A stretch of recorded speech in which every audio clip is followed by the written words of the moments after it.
Estamos en el segundo domingo de Adviento y caminamos poco a poco, sin prisas, pero sin pausa, hacia la Navidad. Y nuestra mirada se lanza hoy hacia un horizonte cercano y un horizonte lejano. Un horizonte cercano que es la Navidad, la venida de Jesús, Dios que se hace hombre entre nosotros. Y un horizonte lejano que es la segunda venida de Jesús en gloria en los cielos. Esa venida que marcará el final de los tiempos, el final de todo y el inicio de una nueva etapa. Pues bien, ahí estamos. En ese tiempo estamos caminando nosotros desde la esperanza. Y ese es el gran mensaje del tiempo de Adviento y de las lecturas de hoy. Un mensaje que nos tiene que dar fuerzas para seguir de pie, seguir como resucitados en el día a día de nuestra labor cotidiana, de nuestro trabajo, de nuestras tareas, pero sobre todo de nuestra lucha por el reino de Dios en este mundo, por nuestra vida cristiana. Escuchemos con atención porque las lecturas ahondan en este mensaje de esperanza para cada uno de nosotros. Estamos ya en el segundo domingo de Adviento, ya nos tenemos que empezar a abrigar. Ya hace un poco de fresco, ya ha cambiado el tiempo. Nos prepara también para un tiempo diferente. Vamos a leer las lecturas que corresponden a este segundo domingo, empezando con el profeta Baruc. Jerusalén, despójate de tu vestido de luto y aflicción y viste las galas perpetuas de la gloria que Dios te da. Envuélvete en el manto de la justicia de Dios y ponte a la cabeza la diadema de la gloria perpetua, porque Dios mostrará tu esplendor a cuantos viven bajo el cielo. Dios te dará un nombre para siempre, paz en la justicia, gloria en la piedad. Ponte en pie, Jerusalén, sube a la altura. Mira hacia el oriente y contempla a tus hijos, reunidos de oriente a occidente a la voz del Espíritu, gozosos, porque Dios se acuerda de ti. A pie se marcharon conducidos por el enemigo, pero Dios te los traerá con gloria como llevados en carroza real. Dios ha mandado a bajarse a todos los montes elevados, a todas las colinas encumbradas. Ha mandado que se llenen los barrancos hasta allanar el suelo, para que Israel camine con seguridad, guiado por la gloria de Dios. Ha mandado al bosque y a los árboles fragantes a hacer sombra a Israel. Porque Dios guiará a Israel entre fiestas a la luz de su gloria, con su justicia y su misericordia. Hermosísimo. Y hoy tenemos otro fragmento del Salmo 125 que también nos muestra alegría. El Señor ha estado grande con nosotros y estamos alegres. Hasta los gentiles decían, el Señor ha estado grande con ellos. El Señor ha estado grande con nosotros y estamos alegres. Que el Señor cambie nuestra suerte como los torrentes del Negev. Los que sembraban con lágrimas cosechan entre cantares. Al ir iban llorando, llevando la semilla. Al volver, vuelven cantando, trayendo sus gavillas. El Señor ha estado grande con nosotros y estamos alegres. Lectura de la carta del apóstol San Pablo a los Filipenses. Hermanos, siempre que rezo por vosotros lo hago con gran alegría, porque habéis sido colaboradores míos en la obra del Evangelio desde el primer día hasta hoy. Esta es nuestra confianza, que el que ha inaugurado entre vosotros una empresa buena, la llevará adelante hasta el día de Cristo Jesús. Testigo me es Dios de lo entrañablemente que os quiero en Cristo Jesús. Y esta es mi oración, que vuestra comunidad de amor siga creciendo más y más en penetración y en sensibilidad para apreciar los valores. Así llegaréis al día de Cristo limpios e irreprochables, cargados de frutos de justicia por medio de Cristo Jesús, a gloria y alabanza de Dios. Finalmente, el Santo Evangelio según San Lucas. Ya nos habla de la época de Jesús. En el año 15 del reinado del emperador Tiberio, siendo Poncio Pilato gobernador de Judea y Herodes virrey de Galilea y su hermano Felipe virrey de Iturea y Traconítide y Lisanio virrey de Abilene bajo el sumo sacerdote de Anás y Caifás, vino la palabra de Dios sobre Juan, hijo de Zacarías, en el desierto. Y recorrió toda la comarca del Jordán predicando un bautismo de conversión para el perdón de los pecados, como está escrito en el libro de los oráculos del profeta Isaías. Una voz grita en el desierto: preparad el camino del Señor, allanad sus senderos, elévense los valles, desciendan los montes y colinas, que lo torcido se enderece, lo escabroso se iguale, y todos verán la salvación de Dios. La primera lectura es del profeta Baruc. El profeta Baruc escribe en un momento en que Dios está a punto de actuar con los exiliados en Babilonia. Esos exiliados que vivieron esa historia tan tremenda, esa crisis tan profunda en el que Jerusalén cayó el templo, cayó la monarquía, cayeron todas sus seguridades. Pues en ese momento Baruc describe a Jerusalén de una manera personificada y se dirige a los desterrados y les evoca las esperanzas mesiánicas, la oración, el culto de la ley y los sueños mesiánicos. Jerusalén, despójate de tu vestido de lujo. Está personificando la ciudad, de tu vestido de lujo y la aflicción, y viste las galas perpetuas de la gloria que Dios te da. Por lo tanto, el sabio profeta invita a la esperanza, porque el Señor tiene planes de liberación. Muchas veces nos da la impresión de que Dios guarda silencio para siempre. No es así en realidad. Dios guarda silencio para educar a su pueblo, pero en su fidelidad no puede olvidarse de sus promesas, no puede abandonarle para siempre.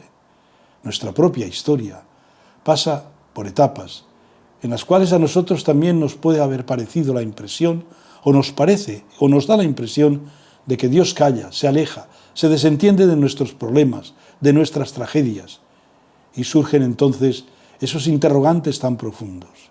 ¿Dónde está Dios? ¿Dónde está el Dios Padre y Providente? ¿Dónde está ese Dios que me ama? Y también algunos se preguntan y se preguntaron en su momento, ¿dónde estaba Dios en Auschwitz? ¿Cómo Dios permitió, de alguna manera, esa masacre, ese genocidio y otros genocidios que se han dado y se dan en la historia de la humanidad, incluso hoy en día? Pero es necesario estar atentos. Hemos de superar esa tentación de dudar de su justicia, de dudar de su amor, de dudar de su fidelidad, porque con toda seguridad en esas situaciones Dios nos habla y lo hace con exquisita pedagogía. Porque el resultado final ya sabemos cuál es: la paz en la justicia y gloria. Y síguela con la personificación de Jerusalén. Ponte en pie, contempla a tus hijos gozosos como llevados en carroza real. El exilio, por lo tanto, fue una etapa temporal, un paréntesis en la historia de Israel. Los proyectos de Dios para con su pueblo son de paz y no de aflicción. Los proyectos de Dios para con nosotros son de la misma manera, a pesar de que el sufrimiento, las contrariedades y esas preguntas acuciantes están siempre ahí. Porque no nos olvidemos que somos sus hijos adoptivos, somos sus hijos queridos, y esta esperanza tiene que engendrar en el corazón del hombre la alegría, la seguridad y la felicidad. Esto nos lo recuerda Baruc. A eso estamos llamados de parte de Dios, a pesar de tantas cosas que pueden suceder a nuestro alrededor y que no comprendemos. La segunda lectura de la carta a los Filipenses es una carta escrita en un momento de cautiverio. Es un desahogo de Pablo, un hombre de un carácter fuerte y duro, desde la prisión. Y es una acción de gracias a la vez que una entrañable súplica por aquellos que han sido sus colaboradores en la evangelización. pero en el fondo hay una manifestación de un agradecimiento y de una confianza en Dios, que tiene el poder de llevar a la plenitud todo lo que Él había realizado. Y esta es nuestra confianza, que el que ha inaugurado entre nosotros una empresa buena, la llevará adelante hasta el día de Cristo Jesús. Porque Dios se compromete en serio con el hombre. Dios se compromete en serio con nosotros desde el momento del bautismo. Y esto tenemos que creérnoslo. No olvidemos que la grandeza y el drama del hombre ha sido siempre su libertad. Grandeza porque es la cualidad más profundamente humana, probablemente la que más nos acerca a Dios, la libertad. Y Dios, al hacernos a su imagen y semejanza, nos capacitó para asumir decisiones libres. Y esto se ha convertido muchas veces en un drama, y un drama desconcertante. En momentos de tribulación, como aquellos a los que se refiere Pablo. Por eso es necesario volver la mirada al comportamiento de Dios, sin dudar de su amor y fidelidad. Ahí está la raíz más segura de nuestra esperanza. No dudar de su amor y de su fidelidad. Y Él se presenta como testigo de esto. Pablo, sin duda, sufrió duramente, pero siempre llevaba en su corazón, en su intimidad, a aquellos y aquellas comunidades, como la comunidad de Filipos, que él había evangelizado. Y finalmente tenemos este Evangelio de Lucas, que es el Evangelio inmediatamente después de los 2 primeros capítulos, lo que llamamos las narraciones de la infancia de Jesús. Y es el Evangelio que comienza el relato del ministerio de Jesús, ya que los Evangelios de la infancia, los 2 primeros capítulos, casi podemos decir que son un prólogo, un amplio prólogo. El ministerio de Juan el Bautista aparece aquí, y aparece como preparación para el ministerio de Jesús. Pero hay que interpretar bien este relato, dentro del contexto global de la historia de la salvación, porque nos encontramos precisamente en la línea divisoria de dos etapas de la historia de la salvación. El tiempo de Israel y el tiempo de Jesús. En el pensamiento de Lucas, Juan Bautista es el precursor de Jesús, pero no es solamente el precursor de Jesús, sino sobre todo el último profeta del Antiguo Testamento. Con Jesús comienza algo nuevo, algo distinto, algo diferente.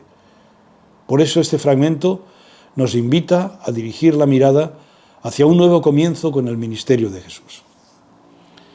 El relato comienza valorando la historia, como no podía ser de otra manera en Lucas, que es un escritor clásico.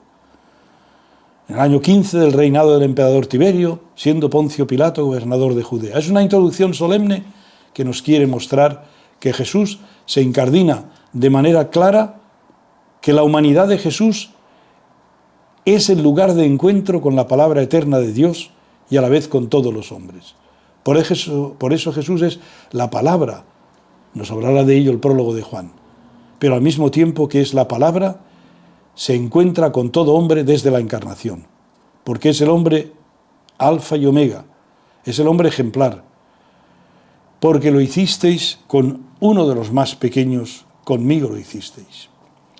Por eso Lucas tiene especial cuidado en situar el ministerio de Jesús en un espacio geográfico y en un momento histórico. Eso nos explica la solemnidad de la introducción. No se trata de cualquier lugar ni en cualquier momento histórico. Por lo tanto, invita a la gente a encontrarse con Él, que refleja el verdadero rostro del Padre y el sentido auténtico de la existencia humana. Jesús mismo nos declaró en la última cena que Él es el camino, la verdad y la vida. Es camino en cuanto hombre que nos conduce al Padre y, por tanto, a la salvación definitiva. Esa salvación a la que están invitados todos los hombres, y todos verán la salvación de Dios. Esta es una expresión única en Lucas, porque es el evangelista de la universalización de la salvación por excelencias. La salvación sin fronteras, étnicas, geográficas, religiosas, económicas o sociales. Lucas en su Evangelio quiere mostrar a un Jesús que con sus gestos y sus palabras es el Salvador universal. En todas las historias de la humanidad, el hombre ha tenido la tentación de separar, de segregar.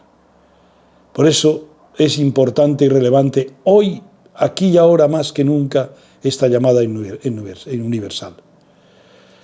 En este tiempo en el que en nuestro entorno muchas veces sentimos la tentación, nosotros mismos o a nuestro alrededor, frente a los hermanos de otros países que buscan en el nuestro una mejor calidad de vida, frente a quienes nos estorban por cualquier causa social, cultural, económica e incluso familiar, es necesario que nos abramos a la universalidad de la salvación de Dios. En todas nuestras relaciones cotidianas, para testimoniar ante el mundo que nuestro Padre Celestial no tiene acepción de personas. El Dios que nos presenta el Evangelio de Lucas es un Dios integrador, un Dios inclusivo, un Dios que quiere a todos los hombres y que quiere que todos los hombres se salven. Y nosotros tenemos que ser portadores de esta buena nueva para todos los hombres que nos rodean. Feliz Domingo Segundo de Adviento a todos. Un abrazo. El resumen o conclusión que hemos sacado de estas lecturas. Como origen del tiempo de Adviento, tenemos noticias de que el Adviento cristiano comenzó a moldearse en Galia e Hispania a finales del siglo IV y durante el siglo V, como preparación ascética para la celebración de la Navidad. En algún momento tenía que empezar esa tradición y ese nombre de Adviento. Era recomendable el ayuno y acudir a la iglesia todos los días. Esta preparación tenía una duración de 3 semanas, que se unían a la preparación de los bautismos que se administraban en la festividad de la Epifanía del Señor. Posteriormente se unió una 4ª semana. Bien, pues ya estamos en el pleno de Adviento. La palabra del Señor viene a alegrarnos, a que estemos gozosos, porque dice el profeta Baruch que Dios se acuerda de ti. Has pasado penurias, pero ahora Dios os lleva como en carroza real. Ha rebajado todos los obstáculos. Dios quiere que todo su pueblo goce guiado por su gloria. Incluso manda a los árboles hacerle sombra. El Salmo nos emociona porque el Señor cambió la suerte de Sión. Es verdad, nos parecía soñar. La boca se nos llenaba de risas, la lengua de cantares. Al ir, iban llorando llevando la semilla. Al volver, vuelven cantando, trayendo sus gavillas. Pablo escribe a los filipenses y les habla del amor que les tiene. Eso me hace pensar en nuestras pequeñas comunidades y grupos de fe. Siempre rezo por vosotros, dice Pablo. Testigo me es Dios de lo entrañablemente que os quiero. Que vuestra comunidad de amor, dice Pablo, siga creciendo más y más. Así llegaréis al día de Cristo, limpios e irreprochables, cargados de frutos de justicia. Esto es practicar en vivo el amor de Dios. Es lo que nos pide a nosotros hoy. El Evangelio de Lucas nos sitúa histórica y geográficamente en la tierra e introduce un importante personaje en el Adviento, Juan Bautista, hijo de Zacarías. Juan recorre la comarca del Jordán para denunciar la conversión. Preparad el camino del Señor, allanad sus senderos, que se eleven los valles y desciendan los montes y las colinas, que lo torcido se enderece y lo escabroso se iguale. Nuestra vida está necesitada de igualar, de restaurar. Dice Juan que todos veremos la salvación de Dios. Tenemos un tiempo. De las 3 venidas de Cristo, vivimos la segunda.